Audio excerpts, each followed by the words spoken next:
నమస్తే, welcome to our channel. Pavan Kalyan గారి మీద ఒక కంప్లైంట్ ఉంది. ఆయన కార్యకర్తలంట కలవడం లేదు, వాళ్ళ సమస్యలు ఏదో వినడం లేదు, అదేవిధంగా నాయకుల్ని పట్టించుకోవడం లేదు, లేదా నామినేటెడ్ పోస్టులు ఇవ్వడం లేదని ఈ సమస్యలు మొత్తం వినడం కోసం 3 రోజులు కేటాయించారు. ఈ 3 రోజులు వైజాగ్ వేదికగా 28, 29, 30 తారీఖుల్లో సేన అనేటువంటి ఒక కార్యక్రమం జరగబోతుంది. ఈ కార్యక్రమానికి హాజరయ్యి ఎవరెవరైతే కార్యకర్తలు మాకు సమస్యలు ఉన్నాయని చెప్పి భావిస్తా ఉన్నారో వాళ్ళందరూ వెళ్ళి 28, 29, 30 తారీఖుల్లో వైజాగ్లో ఈ మీటింగ్లో పాల్గొని మీ యొక్క సమస్యలను అధినేత దృష్టికి తీసుకెళ్ళండి. అంతేగాని అక్కడెక్కడో నాగబాబు గారు పర్యటనకు వచ్చారని చెప్పి మైకు దొరికింది కదా అని చెప్పి ఇష్టానికి మాట్లాడడము, పార్టీ ప్రతిష్టను దిగజార్చేలాగా మాట్లాడడము, అదేవిధంగా బహిరంగ విమర్శలు చేయడము ఇది పార్టీకి మంచిది కాదు. అదేవిధంగా సోషల్ మీడియాలో ఇష్టానికి పార్టీ ఎప్పుడు బలోపేతమైతుంది, 175 నియోజకవర్గాల్లో ఎప్పుడు ఇన్ఛార్జీలు వస్తారు, అసలు పవన్ కళ్యాణ్ గారు పార్టీ పెట్టినప్పుడు మీరు నేను అనుకున్నామా 21 సీట్లు గెలుస్తాడు, 100% స్ట్రైక్ రేట్ కొడతాడు, ఈ విధంగా ఉప ముఖ్యమంత్రి అవుతాడని. కాబట్టి అయ్యాడు కదా. సో ఆయన మొత్తము ఆయన మేధోమదనంతోనే ఆయన సొంత స్ట్రాటజీతోనే కదా వెళ్ళి ఇప్పుడు డిప్యూటీ సీఎం కూడా అయ్యాడు కదా. కాబట్టి ఓపిక పట్టాలి. అన్ని నియోజకవర్గాల్లో ఎందుకు ఇంకా ఇన్ఛార్జీలను పెట్టలేదు, నాకెందుకు ఇంకా నామినేటెడ్ పోస్ట్ రాలేదు.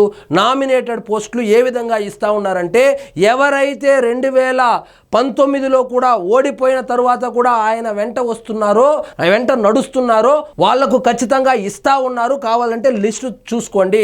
ఇప్పుడు కూటమి పార్టీలు పొత్తులో ఉన్నాయి కాబట్టి ఆ పొత్తు పెట్టుకున్న రోజు ఆ అధినేతలు ఏం మాట్లాడుకుంటున్నారో ఎవరికీ తెలీదు. ఏదో ఒక పేపర్లో వస్తుంది 30% ఇస్తానన్నారు కదా, 50% ఇస్తానన్నారు కదా అంటే వాళ్ళిద్దరూ ఏం మాట్లాడుకున్నారో ఆ న్యూస్ అయితే బయటకు రాదు. కానీ న్యూస్ ఛానల్లో ఏదో ఒకటి వేస్తారు. దాన్ని పట్టుకొని జన సైనికులు కావచ్చు, జనసేన నాయకులు కావచ్చు ప్రతిరోజు సోషల్ మీడియాలో ఏదో ఒక విధంగా రచ్చ చేస్తూ ఉన్నారు.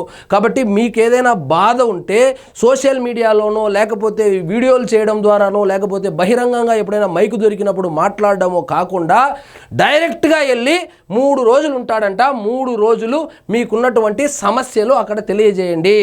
ఎవరెవరైతే జన సైనికులు ఇబ్బందులు పాలవుతున్నారో, ఏ నాయకులైతే పదవులు కావాలని ఆశిస్తూ ఉన్నారో వాళ్ళు వెళ్ళి చెప్పండి.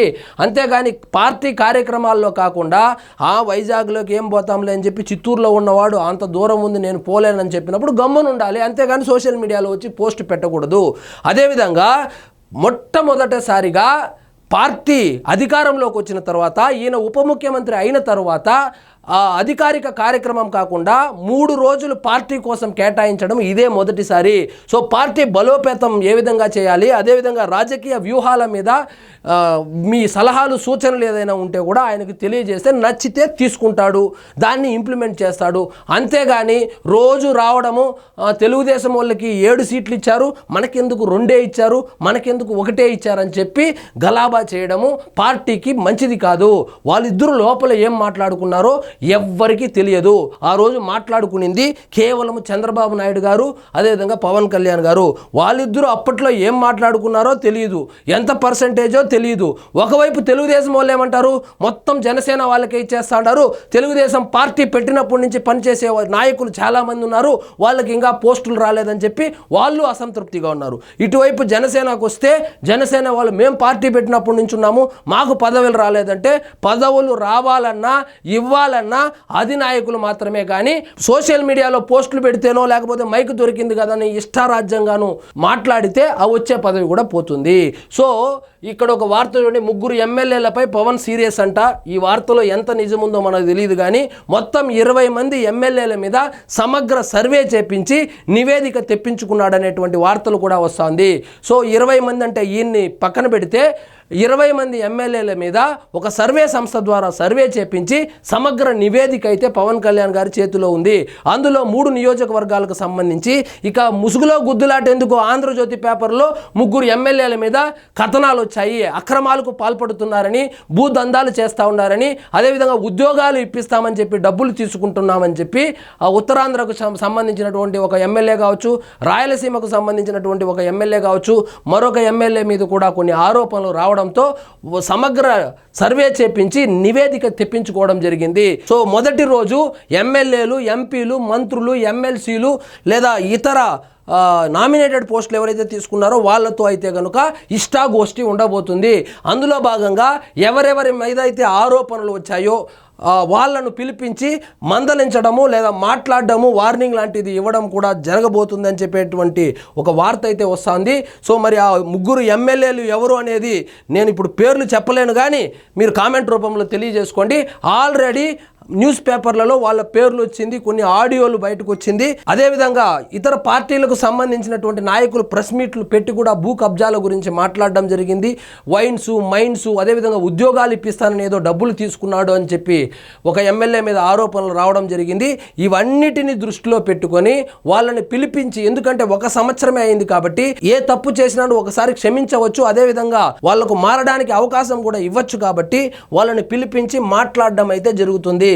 సో ఈ 20 మంది పనితీరుపై అయితే సర్వే చేపించి, 1 కాదు 2 సార్లు సర్వే చేపించి సమగ్ర నివేదిక తన దగ్గర పెట్టుకొని సో ఆధారాలతో సహా నాయకులతో మాట్లాడబోతున్నారు. సో తర్వాత ఎవరినైనా సస్పెండ్ చేస్తే ఆయన్ని ఎందుకు సస్పెండ్ చేశారు, వీళ్ళని ఎందుకు సస్పెండ్ చేయలేదు, వాళ్ళకి ఎందుకు పదవులు ఇచ్చారు, ఈయనకి ఎందుకు ఇంకా పదవి రాలేదు, ఎవరికి పదవి ఎప్పుడు ఇవ్వాలని చెప్పేది అధినాయకుడి యొక్క ఇష్టము. ఆయనకు తెలుసు పార్టీకి ఏ విధంగా కష్టపడతా ఉన్నారు, ఏ విధంగా చేస్తూ ఉన్నారని చెప్పి. సో అదేవిధంగా టికెట్ తీసుకొని అప్పట్లో వేరే పార్టీకి అమ్ముడుపోయినటువంటి కొంతమంది నాయకుల గురించి కూడా సోషల్ మీడియాలో తెగ హడావిడి చేశారు జన సైనికులు. వాళ్ళ యొక్క అసలు స్వరూపం బయటపడి, అబ్బా పవన్ కళ్యాణ్ గారు చేసిందే కరెక్టు, వాళ్ళను దూరం పెట్టడమే మంచిది అన్నట్లు అప్పట్లో ఒక చర్చ కూడా నడిచింది. కాబట్టి పవన్ కళ్యాణ్ గారికి పార్టీ పెట్టి పార్టీ నడిపిస్తూ గత దశాబ్ద కాలంగా ఓడిపోయినా కూడా గట్టిగా నిలబడి పార్టీని నడిపిస్తున్నాడంటే ఆయనకు పార్టీ మీద కానీ ప్రస్తుత రాజకీయాల మీద కానీ అవగాహన లేకుంటే ఇది సాధ్యం కాదు. కాబట్టి జన సైనికుల కన్నా ఒక అధినాయకుడిగా ఆయనకు ఎక్కువ అవగాహన ఉంటుంది. కాబట్టి ఇలాంటి విషయాలు, ఎవరికి పోస్టులు ఇవ్వాలి, ఎవరికి పోస్టులు ఇవ్వకూడదు, ఎన్ని పోస్టులు తీసుకోవాలి, ఎన్ని సీట్లు తీసుకోవాలి, ఎవరెవరికి ఏ ఏ పదవులు ఇవ్వాలనేటువంటి అంశాన్ని పూర్తిగా అధినాయకుడి చేతిలో పెడితేనే ఆ పార్టీకి పురోగతి ఉంటుంది. అది కాదని క్రమశిక్షణ తప్పి ఎవరికి వాళ్ళే యమునా తీరే అన్నట్లు సోషల్ మీడియా ఉంది కదా, నెట్ ఫ్రీ కదా అని చెప్పి ఉచిత సలహాలు ఇచ్చుకుంటా వెళ్తే ఈ పార్టీ మనుగడ కష్టమవుతుంది. కాబట్టి ఈ పదవులు ఏవైతే ఉన్నాయో పదవులకు సంబంధించి లేదా వాళ్లకు ఉన్నటువంటి కూటమిలో ఉన్నప్పుడు ఖచ్చితంగా సమస్యలు ఉండనే ఉంటాయి. ఆ సమస్యలను అంతర్గతంగా చర్చించుకోవాలి. కానీ ఈ విధంగా వీధికెక్కి మేము ఎవరి దగ్గర వెళ్ళి చెప్పుకోవాలి, ఎవరు వినడం లేదు, దీన్నే రాజకీయాలు అంటారు. ఒక నాయకుడిని, మీ పార్టీ నాయకుడిని కలిసి మీ సమస్యలు చెప్పుకోలేని పరిస్థితుల్లో, ఆయన పట్టుకోలేని పరిస్థితుల్లో మీరు ఉన్నారంటే మీరు రాజకీయాలు చేయడం వేస్ట్. అంత టెక్నిక్ తెలియకపోతే రేపొద్దున సీట్ వస్తే 2,50,000 మంది ఓటర్లు ఉన్నటువంటి నియోజకవర్గంలో నీకు టికెట్ ఇస్తే 2,50,000 మంది ఓటర్లను ఏ విధంగా డీల్ చేస్తారు? కాబట్టి ఆయన దొరకలేదు, ఆయన ఎవరో హరిప్రసాద్కి చెప్పమన్నాడు, లేదా నాగబాబు దొరకడం లేదు, ఇంకొక బాబు దొరకడం లేదు అనేది మంగళవారం కబుర్లు. మీకు నిజంగా చిత్తశుద్ధి ఉంటే ఈసారి కాకపోతే నెక్స్ట్ సారి కాకపోతే ఇంకొకసారి వెళ్ళి కలిసి మీ సమస్యలు తెలియజేసి సాధించుకునేవాడే రాజకీయ నాయకుడు అవుతాడు, నిలదొక్కుకోగలుగుతాడు. అంతేగాని ఆయన అపాయింట్మెంట్ ఇవ్వడం లేదు, ఆయన మమ్మల్ని లోపలికి రానివ్వడం లేదు, సెక్యూరిటీ ప్రాబ్లమ్స్ ఉన్నాయి, అక్కడ సెక్యూరిటీ వాళ్ళు అసలు లోపలికే రానివ్వడం లేదు, నాగబాబు గారేమో మమ్మల్ని కలవడం లేదు, ఆయన మనోహర్ గారేమో అసలు మమ్మల్ని పట్టించుకోవడం లేదు, ఇంకొక నాయుడు. ఇవి మంగళవారం కబుర్లు. మీ సమస్యను మీరే మీ పార్టీలో మీ అధినేతకే చేర్చలేని వాళ్ళు మీరు ఇంకా ప్రజాసేవ ఏం చేస్తారు? కాబట్టి రాజకీయ పార్టీ అన్నాక ఇవన్నీ కామను. కాబట్టి మీకేమైనా సమస్యలు ఉంటే 3 రోజులు వెళ్ళి చర్చించుకోండి, చెప్పుకోండి, ప్రయత్నం చేయండి. అంతేగాని సోషల్ మీడియాలో వచ్చి అల్లరి చేస్తే జనసేన పార్టీకే నష్టము. సో ఇదండి ఈరోజు మన టాపిక్. మీకు ఈ వీడియో నచ్చినట్లయితే లైక్ చేయండి, షేర్ చేయండి, ఛానల్ మాత్రం సబ్స్క్రైబ్ చేసుకోవడం మర్చిపోవద్దు.